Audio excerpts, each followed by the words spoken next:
എം.എൻ. ലക്ഷം വീട് പദ്ധതി പ്രകാരം അന്ന് ഇരട്ട വീടുകൾ നൽകിയിട്ടുണ്ട്. നടുക്കൊരു ചുമര്, പുറത്തൊരു വീട്, പുറത്തൊരു വീട്. കാലം മാറിയില്ലേ സാർ? വളരെ പരിമിതമായ സൗകര്യങ്ങൾ മാത്രമാണ് അവിടെ ഉള്ളത്. അത് ഒറ്റ വീടുകളാക്കി മാറ്റാനുള്ള വല്ല പദ്ധതിയും സർക്കാരിനുണ്ടോ എന്നതാണ് എൻ്റെ ചോദ്യം.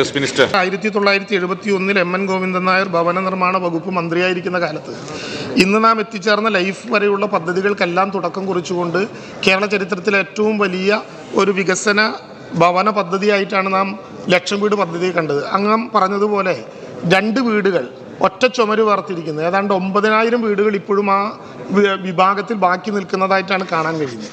സർ, 2 പദ്ധതികളാണ് ഇതിനുവേണ്ടി പ്രഖ്യാപിക്കപ്പെട്ടിട്ടുള്ളത്. ഒന്ന്, തദ്ദേശ സ്വയംഭരണ വകുപ്പിൻ്റെ കൂടി സഹായത്തോടെ 5 ലക്ഷം രൂപ നൽകാൻ കഴിയുന്ന പദ്ധതിയാണ്. സാർ, ഇതിൽ 2 ലക്ഷം രൂപ സർക്കാരിൻ്റെ സബ്സിഡി ആയിരിക്കും.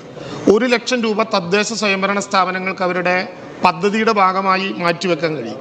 2 ലക്ഷം രൂപ ബെനിഫിഷ്യറി കോൺട്രിബ്യൂഷൻ, അത് നമ്മുടെ സ്വകാര്യ സ്പോൺസർമാരുടെ CSR ഫണ്ട് ഉൾപ്പെടെ പ്രയോജനപ്പെടുത്തി 5 ലക്ഷം രൂപ ചെലവഴിച്ചുകൊണ്ട് ആരംഭിക്കുന്ന പദ്ധതിക്ക് എം.എൻ. സുവർണ ഭവനം എന്ന പേരും, 2, അതിനും പറ്റാത്ത ആളുകൾക്ക് 75,000 രൂപ മാത്രം സർക്കാർ കോൺട്രിബ്യൂഷൻ നടത്തി ബാക്കി പൂർണ്ണമായും CSR ഫണ്ട് ഉൾപ്പെടുത്തി നടത്താൻ കഴിയുന്ന എം.എൻ. നവയുഗ പദ്ധതി. ഈ 2 പദ്ധതികളിലായി ഇരട്ട വീടുകൾ പൂർണ്ണമായും ഒറ്റ വീടുകളാക്കാനുള്ള ശ്രമത്തിന് തുടക്കം കുറിക്കുക.